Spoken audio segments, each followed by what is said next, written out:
it's a race. Whoever gets to this human being first gets the labor. I was stuck at $1 million a year for about 3 years. The thing that I had to flip on and do different was my hiring process. Yeah, when money comes into play, it's when people change. There's a very strong correlation between when they apply and when you actually talk to them. After the interview, we just either decide to hire them or not. Has that been working for you? The sooner that you can get that feedback, the better. I only really grow when I have really good cleaners. Pretty interesting. Yeah, I hadn't thought about that. That makes a lot of sense. Are you the type of person that shows up because I do not want to babysit you? For me, I'm just looking at the results. Sounds fair. It's a relationship business. You want to be on top of that relationship. I personally feel like that's valuable.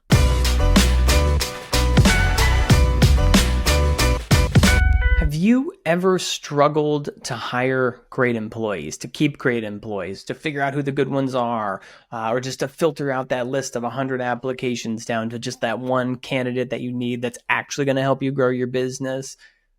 My name is Ryan Knoll. I'm talking today with Brunson Sayes, and he's asking these exact same questions. What can I do to hire people faster, better, retain great talent so that my business can grow? I'm sharing all the secrets, all the tools. Hang on, this is a long one, but it is worth it. Stay till the end because we're talking about a really, really powerful tool that I'm sure you haven't heard of yet called HireBus. You want to hear about this, you want to learn about it, stay tuned. We're getting into it. All right, I am Ryan Knoll. This is Consult the Coach. I have Brunson Sayes here from GoMaids in New Orleans with me. Give us a little intro, Brunson, kind of a little run through. Yeah, so I started GoMaids 2016 with honestly a lot of different people in the Launch 27 Facebook group area. So I've been doing it since then. We operate out of Louisiana, have a couple of different locations, and yeah, man, we're just focused on growing right now. Rock on. What are you guys doing revenue-wise, if you don't mind sharing? Yeah, so we do about $1 million. Awesome. And now you had reached out to me because you were having some trouble hiring, right? Mm-hmm. And I remember I was stuck at $1 million a year for about 3 years until my coach through Conquer, Kedma, told me that I need to switch up my systems, and the systems that I had that got me to $1 million isn't what's going to get me to 2 million. And just knowing that, I kind of started looking at my systems, what I need to do differently. And the biggest piece for me, the thing that I had to flip on and do different was my hiring process. As soon as I got that down, it was my hiring process and my retention process for my cleaners. As soon as I turned that on, and did things a little bit quicker, a little bit better, all of a sudden I went from 1 million to 1.5, and it took like a year just by kind of putting those things in place. So I'm super, super excited to talk to you about this. So run me through kind of what your hiring process looks like right now. Like, what are you doing from like, where are you posting the ads? How are they applying? How are you following up? Kind of give me the 10,000 foot view there. Yeah. So right now we use pretty much Indeed right now. Okay. 100% Indeed.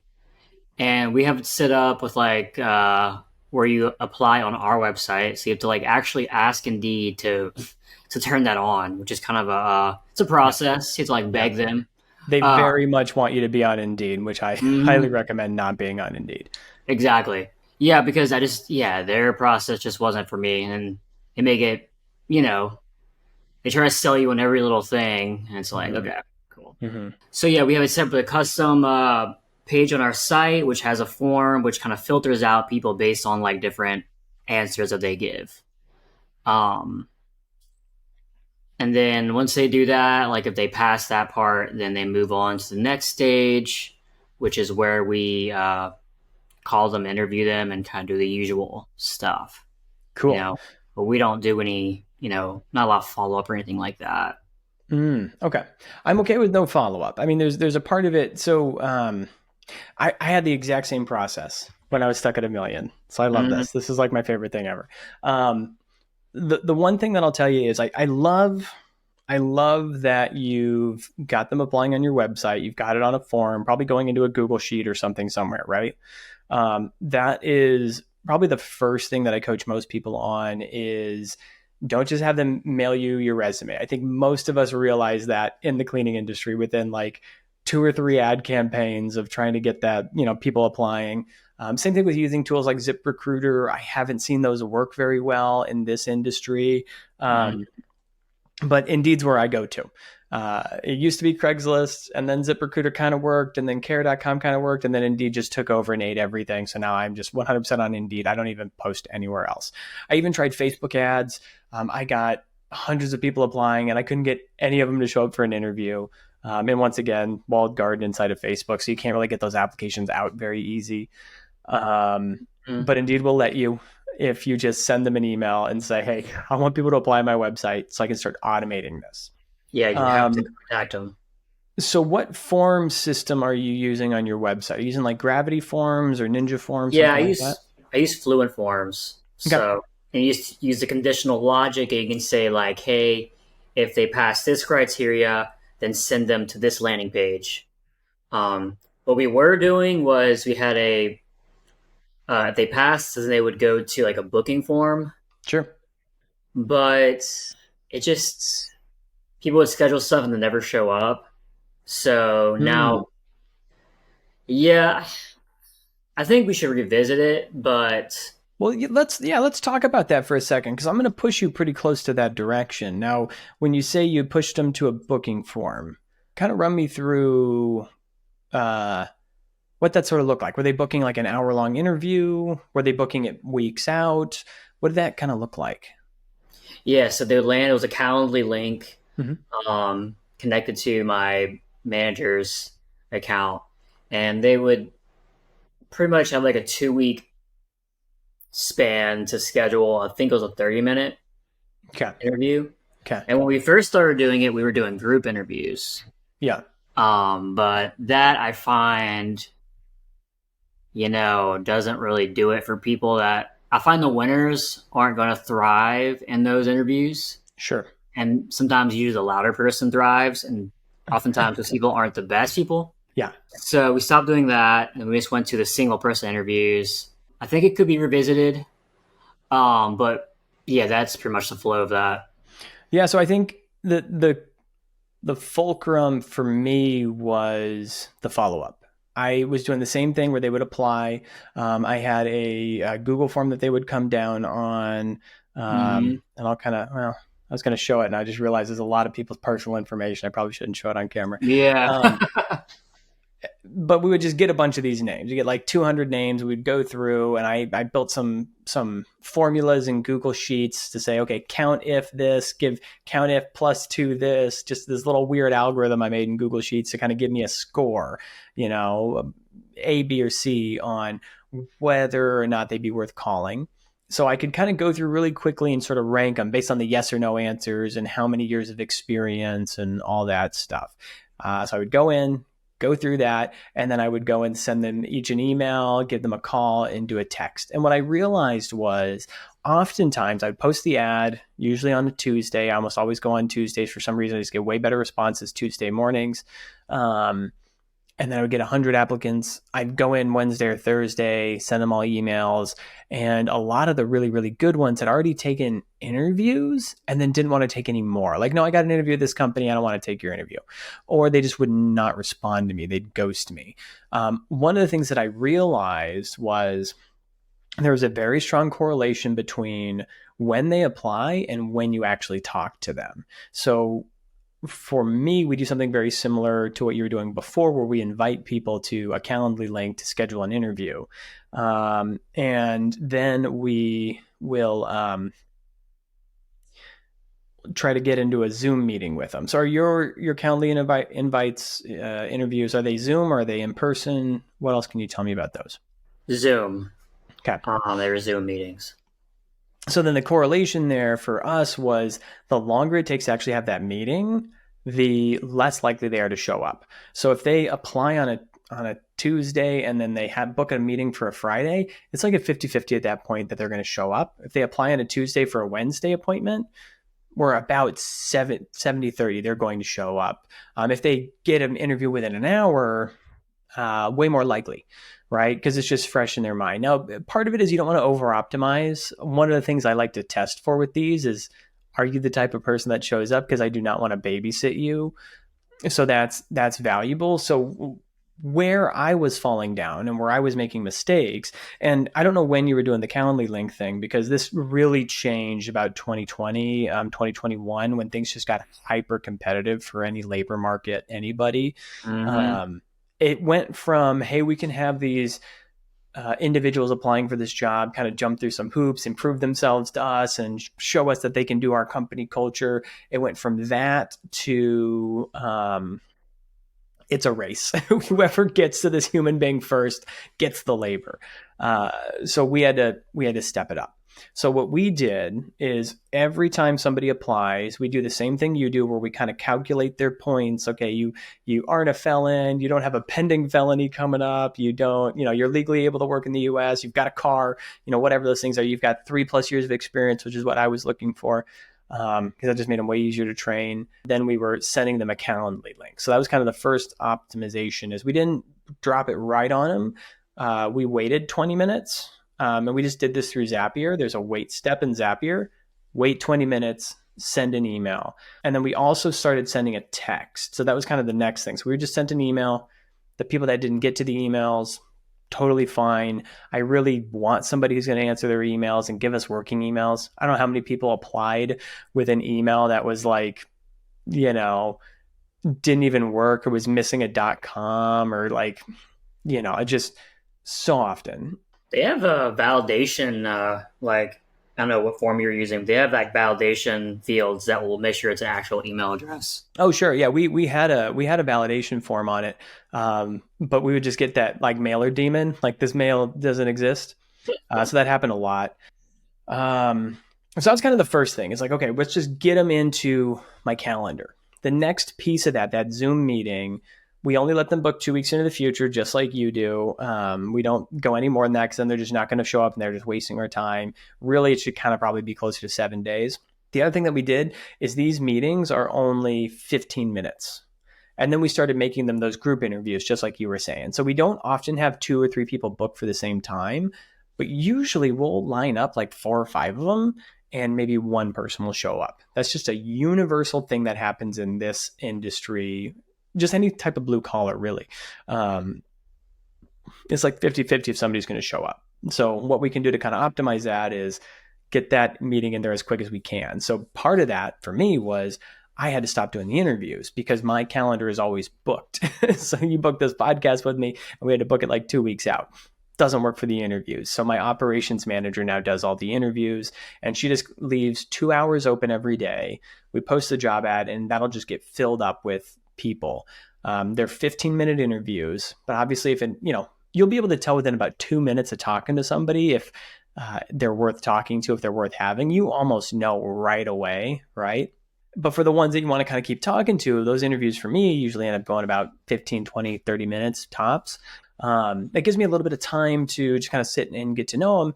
But because the next person's usually not going to show up, then I can just kind of keep hanging out with them, talking to them. And it's very rarely been a problem. If it ever is, and somebody else is popping into the Zoom meeting and say, hey, I'd really like to get to know you more. I think we want to take the next steps. Let's do the next thing, right? And we'll just kind of move them down. So group interviews, the Calendly link, we send an email through Zapier and a text message. Both of those are really, really helpful. So text messages, just Zapier, Twilio number goes through. The other thing I like about that is once they start with me, they are already saved that text message phone number in their phone, and that's the same phone number we use for communication. So I don't have to retrain them later. Hey, don't call me, call this number, or don't call my office manager, just call this number directly, because they're on it, right? So that was really helpful. So as I'm kind of saying all that stuff, is there any insights in there or anything? Because I know you've tried some of this stuff. Is there something that I'm doing a little bit different that maybe stands out to you? So what we were doing, we tried a couple different things. So basically, we tried to do the group interview as almost like an orientation, Mm-hmm. and to like see like who would make it through it. Yeah. I just didn't quite work out.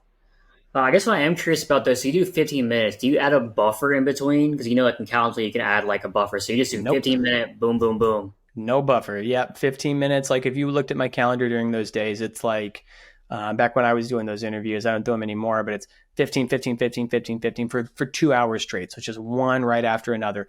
And we don't do individual Zoom rooms. I have one. It's actually a bit.ly link that just goes to a Zoom room that opens up. And it's like just my personal meeting room. I don't leave it. So I just open up Zoom. I sit in there. I start doing my emails, working on some marketing stuff, whatever. I always got a million things I got to do on the computer. So I just sit here and do that work till somebody pops in. And that makes it pretty efficient for me. That's cool. And then you said, what do you set the max to? 5 people? For the group interviews, right now we're just doing two. And we usually don't have people. Oh, you mean like a max per day on Calendly? No, like you know how you can set like per interview, like Oh, yeah. 2 people? Yeah, we'll allow two people. I want to step it up to three, but so far we haven't had anybody book. I think just like you said, the kind of the winners don't like the group interview thing, so I've been experimenting with it. And I think when they see that, hey, there's two spots available here, I'll take one. If it's just, or if it like says one spot left or whatever, they don't. Um, However, Calendly presents it, I think they see that somebody else is already booked in that one. And they're like, okay, I'll take the next one. And then half of them don't show up anyway. So really, it's just kind of an attrition That's game. the fun of it. Yeah, yeah. So I don't know if any of that helpful for you. Yeah, no, I do want to retry this out. Um, we weren't doing 15 minutes. We were doing, in fact, we're doing 30 minutes Mm-hmm. with 15 minutes in between. So Oh yeah, I think yeah, there's, I think there's something to it, doing it quicker, so you're not just sitting around because you're just wasting a bunch of time just waiting around. But if you just yeah. do a Just 15-minute boom, boom, boom, boom, boom, yeah. it And you're actually you're is still going to be sitting around. You're still going to be sitting around a of lot. But course. just compress that as much as you can because we know, you know, even if it's that very next day of interviews, we'll have eight of them booked and maybe three or four people will show up. Um, and it always kind of seems to work out. So it's, maybe the first two will show up one right after another. So I got to cut this interview a little short, but I can talk to this person for a little bit longer. And then I'm just chilling, waiting for somebody else. And then somebody will pop in right at the end. But it's on Zoom too. So we just keep ourselves busy. We don't have to be in that room really. We can, we can just put the headphones in and go walk around and do other things. Which made a really big difference for us. And then, kind of the next level of that, after we did those automations, was we moved it off of Google Drive into Airtable, which is a database driven system. So, as we're kind of automating down that funnel with Zapier and Google Drive and any other form system. So we were using Gravity Forms into Google Drive via Zapier. And that was kind of where the automations ended. So that in between step with Zapier, we could have that send an email, send a text message, do a couple of things. But once we pushed them from Google Drive into Airtable, because Airtable's database driven, we were able to continue those automations. So now what happens is, so away from the, hey, just interviewing and getting people in, we also have a couple of steps that they have to go through. So as we're updating their stages on Airtable, we might say, okay, we really like this person. We want them to take a HireBus test. We'll go click down on the link for HireBus, update their status to email the HireBus, and Airtable will email them a link to take the HireBus test, which just saves me and my staff from having to kind of jump to different softwares and copy paste their email.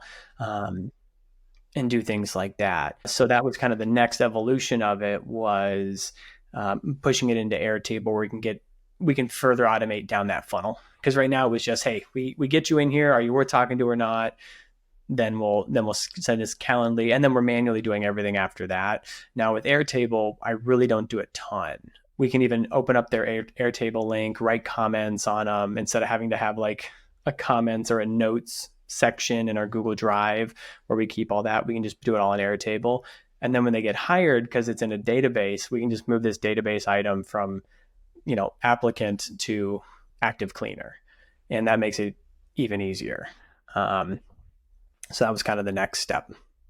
That's awesome. Yeah, Yeah. I love. I started off on Airtable with relational databases, then moved over to Coda, only because Airtable had like a 10,000 row limit. Oh yeah. I'm not sure if it still has that or not. Then I moved I off think that. it's up to 50,000 now. Oh, that's nice. Yeah. Yeah. So I mean we're so far away from hitting that. And our Google Drive, like every couple of years we just had to like redo a new one because it was getting to like 5,000, 6,000 people in there and it just gets so cumbersome to load it or do anything else. Um so that was one of the big things that we did. Now with you, after you kind of get them in there, you go through the interview, what's kind of the next step in the hiring process for you? Really, after the interview, we just either decide if we're going to hire them or not. Okay. Like, so You that's just hire them that's on the spot?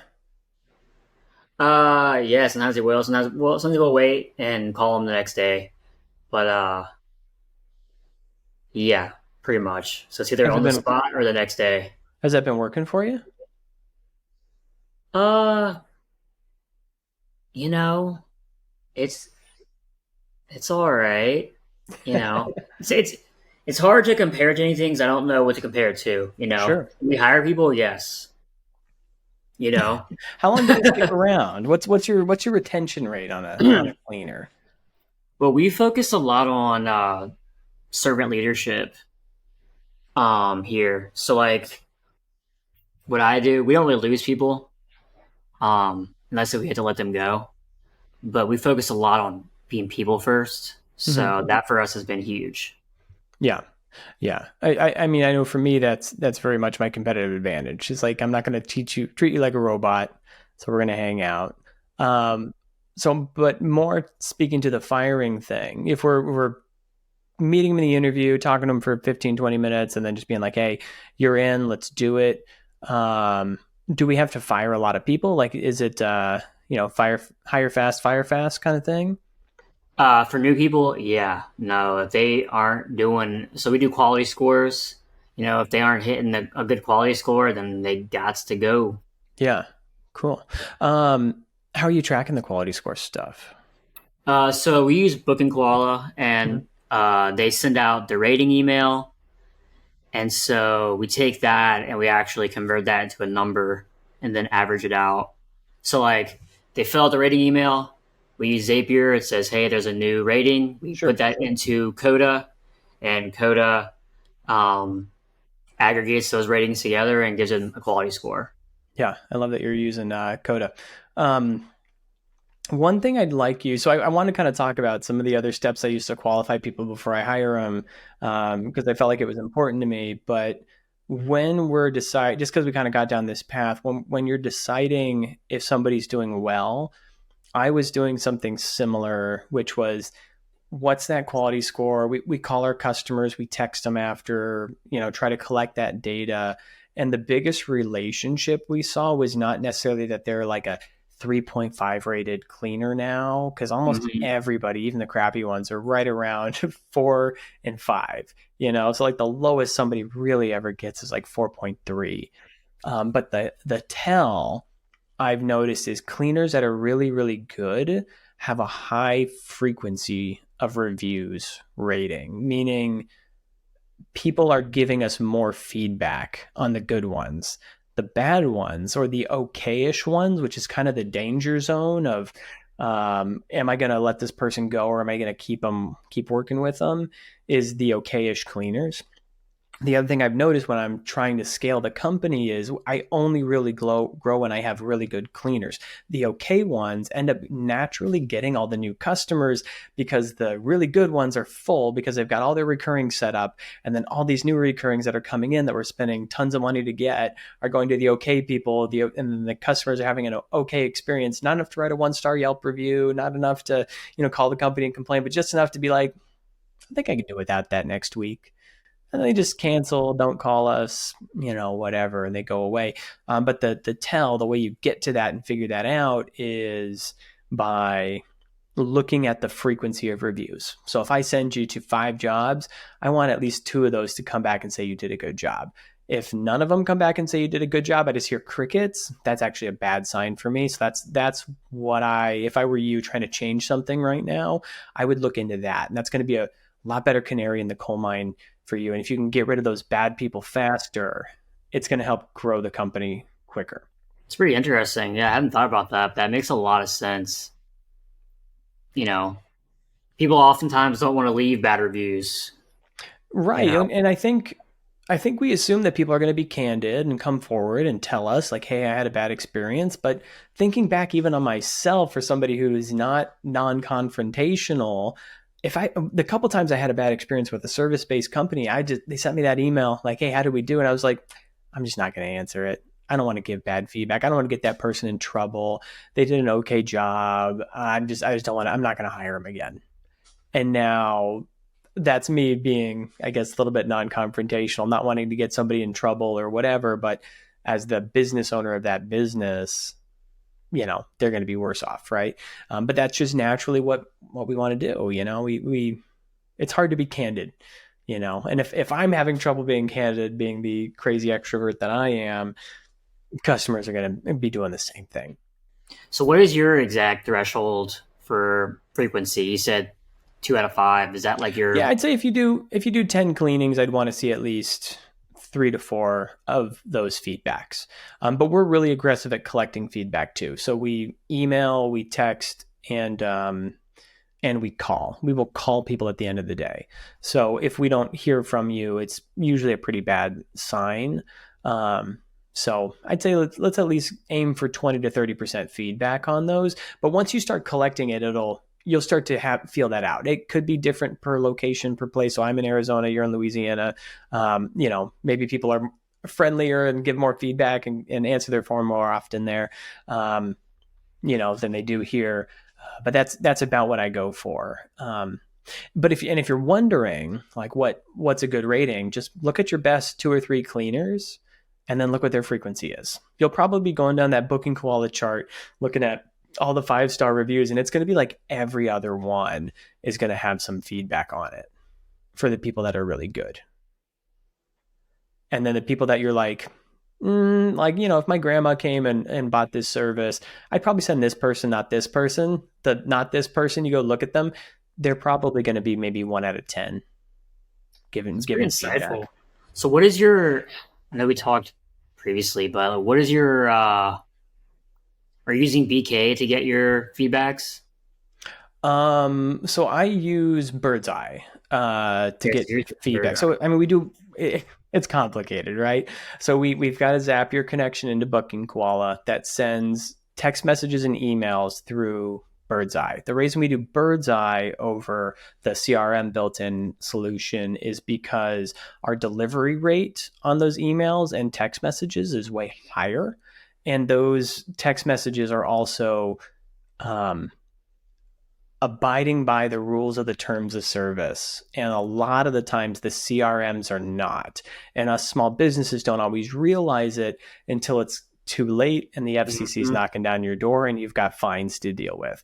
Or you're getting marked as spam somewhere because your 10DLC registration for your phone number isn't quite set up right. So what I like about Bird's Eye versus some of the other solutions that are cheaper, because Bird's Eye is significantly more expensive. You look at a tool like Nice Job, it'll be about, I think, $70 a month. Bird's Eye is like 300, so it's a big step up. But that deliverability is really, really good, and the way they kind of filter reviews. So Nice Job does zero filtering. Bird's Eye does just enough and stays within the terms of service, which I like. And then that deliverability is key, because when I was just doing the built-in CRM solution, back when I was with Launch 27, I would get maybe 3 reviews a month. As soon as I switched to to Bird's Eye, I was getting about 3 to 4 a week. So that when I switched over, I think I got an extra 100 reviews that year. Where I think when I switched over, I had about 200 reviews on Google. I had been in business for maybe 5 years, switched over to Bird Eye, and then I like increased it by 33% over what I had been in like a year. So yeah, basically doubled my reviews from 5 years worth of doing work to this last year. So it was definitely worth it. And I'm not, I don't get anything from Bird's Eye. Um, I am uh, curious though. yeah. So I've looked at, I know we talked about Bird's Eye before. I was curious, like you could recreate the same thing, using like Go High Level. Yeah. And a Why, lot of people like, do. I'm just curious, like, why do you think? Because like when I did the demo with them, I was like, okay, they're just literally zape it in, they send a follow up Mhm. email and an SMS, and that's like really it, you know. Yeah. So I was curious, like, why do you want to spin that? Because you're very proficient with like automation, so like, why Mhm. don't you just make your own thing? The reason I chose not to is because, I mean, there's a couple of reasons. So one of the things Hmm. that I've learned is, um, even though I know a lot about search engine optimization and building websites, and I can make my own logo if I wanted to, and I can do my own automations, is because I'm not the best at those things. I I know enough to be dangerous, and I know enough to have the right conversations, and I probably could build something similar. But like I said, that deliverability is a whole different level. So there are, so when I was in marketing automation as my job, back when I was working for the man, Hmm. there were different levels of things that we would do within a marketing automation campaign for a Fortune 500 company we were working on to get the email deliverability up. So it's you got to register your DKIM, then you got to register your SPKF, and then if you if you happen to email an email that's what would be called a honeypot, um, certain tools like Gmail or Yahoo, they have these honeypot emails that essentially what they're looking for is if you scrape something offline, put it in your email list and started emailing them out of the blue, that's a honeypot email. They're going to see Hmm. that and say, okay, we're gonna start putting these emails a little bit more in spam. And they have a whole algorithm, the whole thing working behind the scenes, kind of doing that. There's really no way, unless you're using a very advanced tool like Marketo, to tell that happened when you're doing email deliverability, unless you have a tool like Marketo, which when I was using it was like $10,000 a month to use. Just doesn't make sense for small businesses. And now your email deliverability is down, but you did everything else right. Right. So for me, I'm just looking at the results. I know I've tried to build things like that for myself and tried to do it, and I just don't get that same deliverability. The results aren't there. So I'm very results based. Um, That sounds fair. Even with search engine optimization stuff, building backlinks is hard. I have somebody that does that for me. Building citations is hard. I've got tools that I use to do that. So the lesson that I kind of learned is, um, you want to do as much as you can on your own, especially when you're small. The bigger you get, the more it pays to hire professionals to do stuff. And part of that is buying back your own time. The other part is just making sure that you're having somebody that you're working with who knows what they're doing and can push to get those deliverabilities there. That whether that's your SEO rankings, your pay-per-click advertising. Like I know how to do my own pay-per-click advertising, but I hire Click Call Sell to do it for me because they just do a better job than I can do, and I don't have to spend 20 hours trying to learn how to do that thing. Um, there's a real big benefit in that, and I Yeah, think PPC is wild. yeah, That's a yeah. headache. So short answer is I just like to hire the professionals to do it right. Because when I do it myself, I do it, it gets done, and then I have to hire somebody to come back and do it later when I realize that I'm only maybe operating at 50% of what I should, and I wasted, 20 hours setting it up. Sounds fair. Yeah. You mentioned something about I want to dig a little deeper into. You mentioned something about calling them if they don't respond to your feedback. Is that just for one times, or are you getting feedback for every booking, like every We're, single booking? yeah, we're trying to do it for every booking, and you kind of learn after a while. But we have somebody full time, their job is customer service, and we really want to catch any bad experiences ahead of time. It used to be more important because I didn't know how to select for really, really great candidates. Um, so now we don't have like bad people ever. If we get somebody bad in, we get somebody that's okay, and that's kind of the danger zone. But it's important, especially in this industry where the one place where you really make your money in the home cleaning industry is the reoccurring. It's a relationship business. You want to be on top of that relationship and make sure that if something happens, like if we broke their house, Yeah, we locked their door with their key inside and they want us to put it in the lockbox and we didn't. It was their only key or whatever, which has happened. If we call them and have that conversation for, hey, just want to check up on how everything was going, which is literally all we say. And they say, oh, hey, yeah, I had a question about this, or this thing happened, or I just noticed that this thing was broken. Then that's a way better experience than them seeing it, fuming about it, being stressed about having to call us about it, calling us about it, and then blowing up.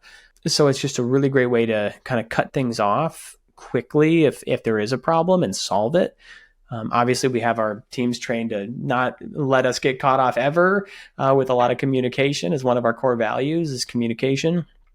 But it's a really good benefit, especially just hearing somebody's voice. And this also gives us a good opportunity to upsell the reoccurrings for those one times. Like, hey, move in, move out cleaning. If you want to kind of keep this up, keep the place looking this way when you're in your move in, and you want us to come back in spring, we're happy to do that. So a lot of benefits to just picking up the phone and calling them. And it'll take an hour or two, but we have enough people that we can have somebody spend that time because I personally feel like that's valuable. I feel like it's a real valuable thing that we do, and I think it pays us back quite a bit for the time invested. That's interesting. Yeah, we've only done feedback calls after the first booking, but doing it after all the bookings is a really interesting. Yeah, it's a lot of work. Yeah, it's a lot of work. And I will say you could probably end it after the third or fourth reoccurring. But I would usually just kind of keep track of where you are in that process and just let them know, like, well, if you don't like these calls or, they're bothering you, we can always hold off and just know that you can call us if anything goes wrong. Because that's the lesson I'm trying to sell with those calls. It's not necessarily, hey, what happened here or what's wrong. It's that I want the customers to know they can communicate with us. And vice versa. So, are you calling them the same day or the day after? Same day.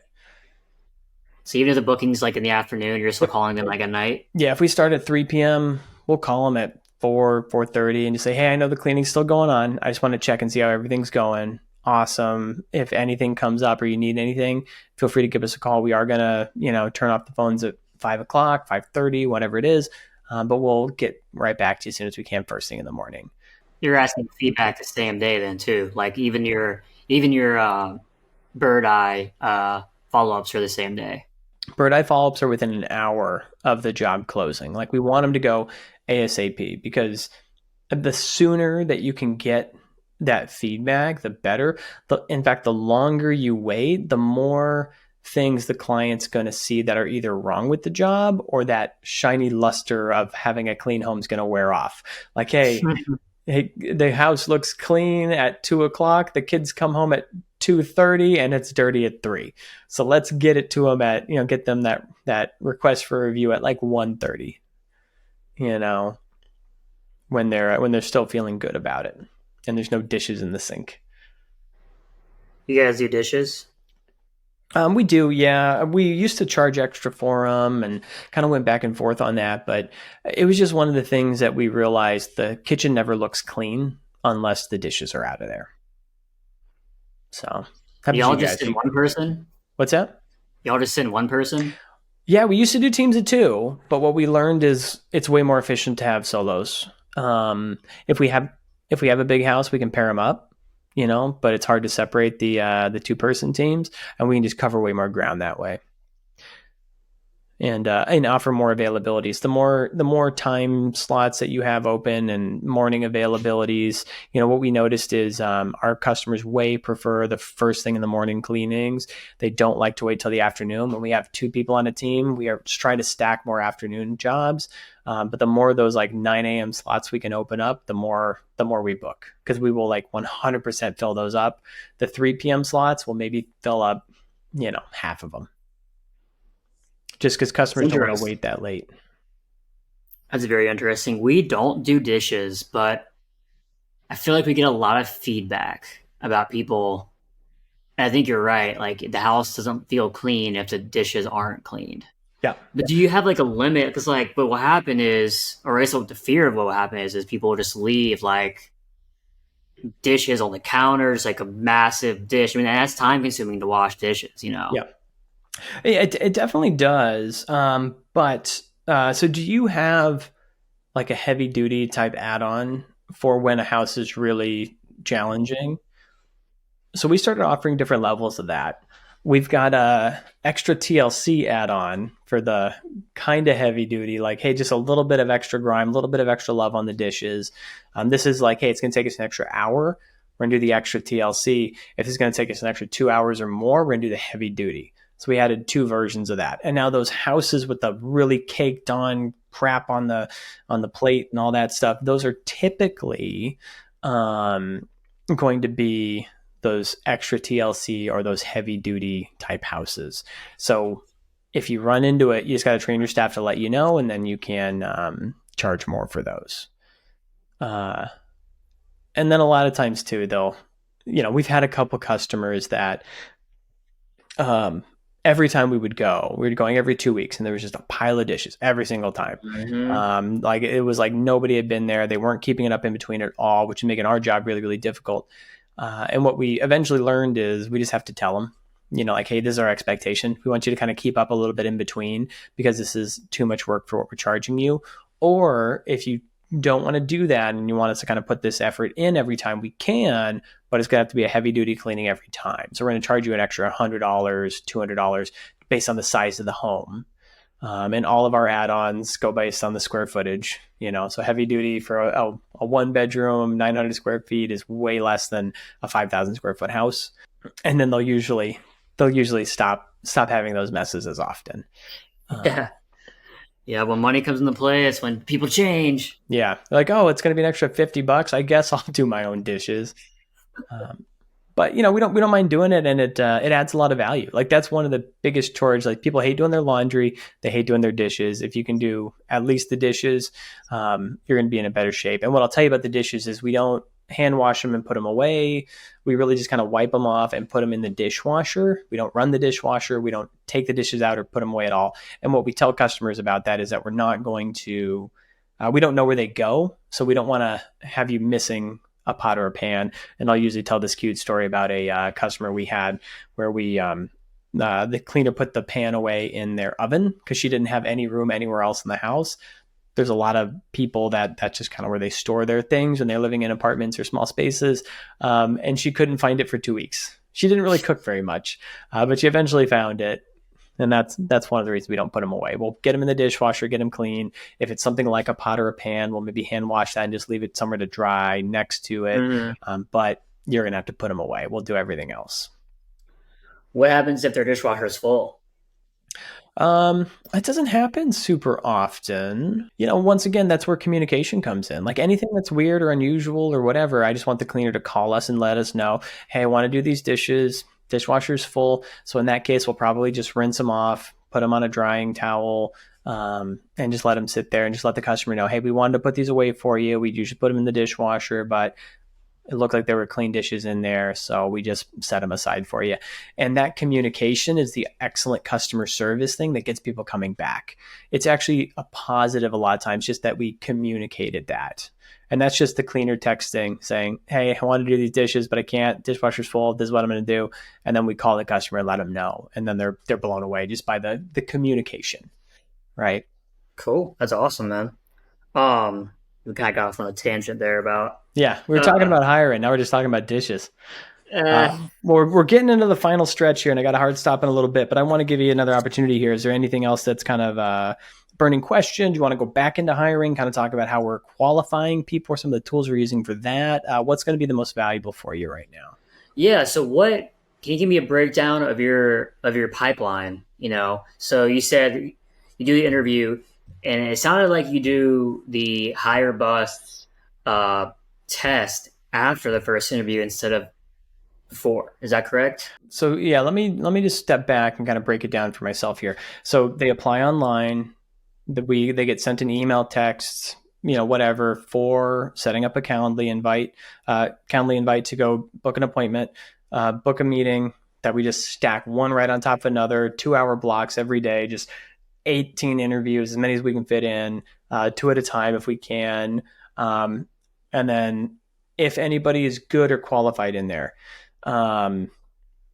we will send them the Hire Bus link at that point. So the reason that we're doing it then instead of before, so for everybody listening that isn't familiar with Hire Bus is a really, really great tool that that I use to, let me see if I can just show my screen really quick here. So this is the Hire Bus tool, really, really great. What it does is for candidates that are really, really, really great, you can get these benchmark reports, and you can see in general labor. So for this person, Beth, she's a 9 for general labor. And what we're really looking for is somebody who has general labor, customer service, and product manager. When they have all three of these, then they're usually somebody who can not only talk to customers and have that customer service side, because we're not just, patching holes in their wall. We're actually going into their house, we're meeting their dogs and their kids, and getting to know them. So that customer service side is super important. And then the general labor side can actually show up and do it. And then what this is looking at is this little river here of different personality traits between being, so for general labor here, it's looking at their proactivity, their endurance, their order, support, change, creativity, military leadership, and just kind of seeing where they are in between these. And this is all based on survey data gathered by some scientists. I don't know all the technology behind it, but it's accurate, man. From what I've seen, accurate. Yeah. So I grabbed this tool because we were having trouble where we would hire people, they'd be really good in the interviews, and then they just wouldn't perform. And we wanted to find a way to, kind of filter them a little bit more. The couple things that I learned about this tool. So the way the tool works, let me see if I can just get into the test link here. It's a very unassuming test. You wouldn't even know it's a test. Yeah, it's very, very easy. I got to kind of put in all the information. Obviously, this is not my actual phone number. Got to select a role. Dispatcher. Executive assistant. Why not? I would be a terrible executive assistant. Don't hire me for that. It just says, pick which one of these most describes yourself. So do I get preoccupied? Am I composed? Am I robust? Am I rigid? Am I thinking? Do I brag a lot? Am I talkative? And just kind of go through and check all these things. It takes most people about 4 to 10 minutes to do. Mm-hmm. So, just like they were saying, 5 to 10 minutes, that's very, very accurate. And once they get through this, it generates those reports, those benchmark reports. It also has reports on coaching and everything else, and it goes really, really deep on this. But I did a test, and I think we talked a little bit before we started recording here, just giving it to the people working for you. I had about 30 people take the test, and it 100% nailed every single one of them. Everybody that was my star performers that hey, if my mom called me to get her house cleaned, I would send this person. All those people got 9s and 10s. Everybody else that I was on the fence about got 6s and 7s. So now when I'm hiring, I look for people that get that 7, 8s or 9s or 10s. The reason I don't have them apply and just go straight to a Hire Bus link is because this type of a test takes an effort to do. And people who have gone through these job interviews and these application processes in the past have taken these personality type tests. So this is a behavior test. It's not a personality test. That's why it doesn't take as long. And behavior you can change. So people can take this test multiple times and they get about the same place, but it can vary a bit. But where that's good and different is it only takes 5 to 10 minutes. But as an applicant, you don't know that because you've never taken something like this before, or haven't seen this particular one. So they're thinking this is going to take them an hour or 2, and they're like, I've done 10 of these already. I'm not going to get this job anyway. It's not worth my time to do this. So they drop off. You have a huge drop off rate when you ask people to take tests like this. What helps with that drop off rate is taking some time to talk to them. So when we have those interviews, we're building rapport, we're building a relationship, we're building a bond. Now they want to work with the company, because one of the big things that we do in our interviews is not necessarily hey, here's information about our company. We're just very much asking them questions about themselves. We're being open-minded. We're trying to make friends with them and get them to want to kind of work with us. And then we're going to ask them to kind of do some of this special stuff. So after we get through this Hire Bus test, I've got 2 different locations. I've got one in Tucson, Arizona, about 150 miles away from me, and one here in Phoenix where I live. When it's where I live, I invite them to my house to do a demo cleaning. I'm still doing those. Um, the reason I'm doing them is because the rapport that we build helps with the retention a ton. The thing that I'm moving to now is setting up a list of secret shoppers so we can take those new people, have them work with somebody else that we have hired, then have them clean for a secret shopper. The secret shopper would pay about half price, and then I can kind of take myself out of the loop. But for now, I actually like doing the demo cleanings. It's a good opportunity for me to get to know them, talk to them. I can put a little bit of cash in their pocket up front. If they're in Tucson, I can't have them driving 2 hours to get here to go 2 hours back. So what we do in Tucson is we have them do a callback. And all that means is, hey, pick a time tomorrow when you can call me. Here's my phone number. Give me a call. And then we'll run a background check. So same thing with the demo cleaning. After the demo cleaning, we do a background check. After the callback, we do a background check. But this test is the simplest thing ever. But so many people, they'd say, yeah, I'll call you at 12. And at 1:30, they'd be like, okay, I'm calling you. And I'm like, are you supposed to call me at 12? It's like, oh, no, I thought it was 1. Well, it's 1:30. Why are you calling me at 1:30 when you thought it was 1, but it was really 12? So now I know you're the type of person that I'm going to keep my eye on. I'm going to have to babysit you to get you to do anything the way I want you to do it, because you can't stick to the time that you told me you were going to be available. And that just lets me cut out a ton of people. So demo cleaning is the same thing. It's not about how good they do in the cleaning. It's about whether or not they show up on time. So that phone call would work for the demo cleaning as well. About 90% is good. But it would work really well. And then if they go through all that, then we do the onboarding, which is sort of our HR type meeting, getting them set up in payroll and getting them all the supplies they need, everything else that we have to do to get them up and running, downloading the software, showing them how to use the software, that kind of stuff. So that's the process, stem to stern. That's cool, man. I like that. So how strict are you on, like, if they're a minute late, are they cut, or is it, what's your threshold? I would say if you're like a minute late to the demo cleaning or to the callback, probably okay. Any more than 5, I'm definitely asking them what happened. And then I'm probably not going to run that background check unless it was something, like, hey, sorry, I was trying to log in, but I was having trouble figuring out. I couldn't find your phone number, whatever. Probably not a lot of excuses. I want them to call early or on time. 90% of the people that are really good, they're going to call right on the dot. Same thing with the demo cleaning. The people that are really good are showing up 5 minutes early, pretty consistently. That's rock solid, man. I like that a lot. So that's what I did. That was part of it. And then the last thing that I did, so we don't have time to get into it here, but maybe we could jump on another one, is figuring out that retention. So not only are we trying to race people to get them into an interview, start talking to them, build the rapport, we're testing them out with either, those callbacks, the hire bus test, the demo cleanings, to make sure that they're going to be good at what they do. So if this is not home cleaning, if it's pressure washing or whatever, there are different types of tests. It could be as easy as, hey, I'm going to load this box into the back of this truck, and if you don't offer to help me, you didn't pass the test. There's plenty of different ways to just kind of see what their personality is and the type of thing that you're hiring for.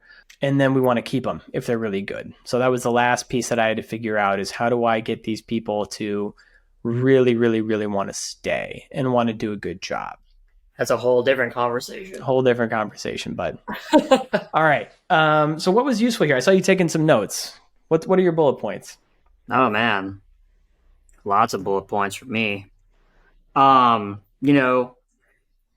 lot about changing the feedback system, about trying to get feedback on every booking, instead of just that first booking, to make sure that, hey, we're being consistent with our cleanings. Mm-hmm.